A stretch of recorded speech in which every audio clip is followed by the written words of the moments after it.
cenário do medo. Em 2 Reis, o ajudante ali de Eliseu, ele vê um cenário e ele se apavora.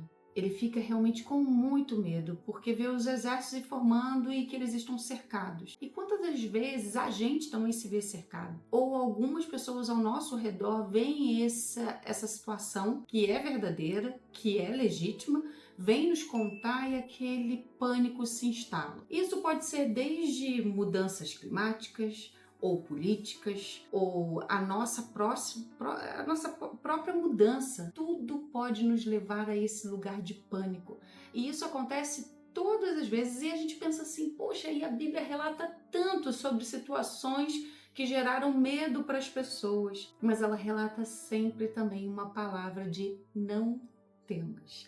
E por isso que a gente tem feito essa sequência de não temas, seja lá o que você esteja passando, o que você esteja vendo ou sentindo. Saiba, você não precisa ser dirigido por isso. A gente tem que ser dirigido por fé e ali mesmo tem a promessa de Deus que Eliseu declara: não temas, porque mais são os que estão conosco. 2 Reis 6,16. E Deus abre os olhos daquele jovem, né? E ele vê cavalos e carros de fogo celestiais os protegendo. Então é sobre isso, é muito maior do que a gente pensa. Deus está conosco, Deus está com você e você tem que pegar essa aplicação e colocar nos dias de hoje. Que você tenha os olhos fitados em Deus, fixos em Deus, porque Ele sim vai proteger o seu lar, a sua família, as suas finanças. É Deus.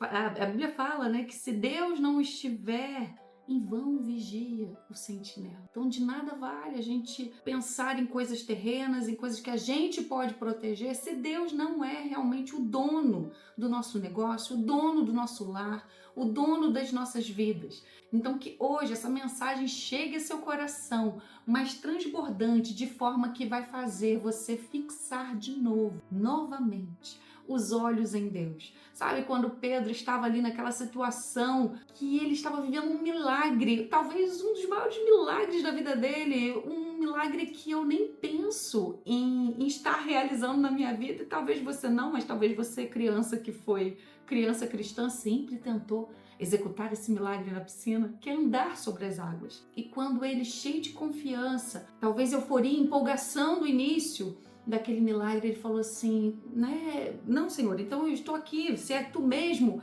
manda-me ir ter contigo. E Jesus falou, venha, e ele foi cheio de confiança. E quantas das vezes a gente começa também um projeto cheio de confiança, sabendo que Deus está conosco. Mas aí vem as tempestades, vem os ventos, vem os respingos e isso acaba nos distraindo e a gente pensa, estou cercado, não vai dar certo, olha a ventania, olha os problemas à minha volta. E a gente começa a pensar no nosso vitimismo e olhar só para as circunstâncias que estão à nossa volta.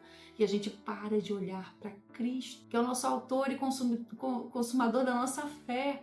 E quando a gente para de olhar para Ele, tudo se torna grande, as circunstâncias se tornam enormes. E tudo isso, as tempestades da nossa vida, parece que nunca vão acabar e vão nos consumir. E de certa forma, nos consome. Tanto que Pedro começou a afundar, que ele começou a observar as circunstâncias ao invés de olhar para o Pai. Mas mesmo assim, Jesus, com toda a sua misericórdia, estendeu a mão e resgatou. E hoje, que você sinta também Jesus estendendo a mão para você e te resgatar, seja lá qual for o problema, seja lá qual for a circunstância que você estiver vivendo hoje.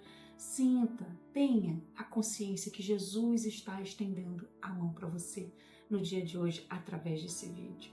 E o que eu te peço para você comentar também e estender a mão para outras pessoas que vão estar assistindo esse vídeo, que você compartilhe, que você curta. Essa é a maneira da gente também ser ferramenta de Jesus estendendo a mão para quem precisa no dia de hoje. Que Deus abençoe a sua vida, lidere sua vida em Cristo Jesus.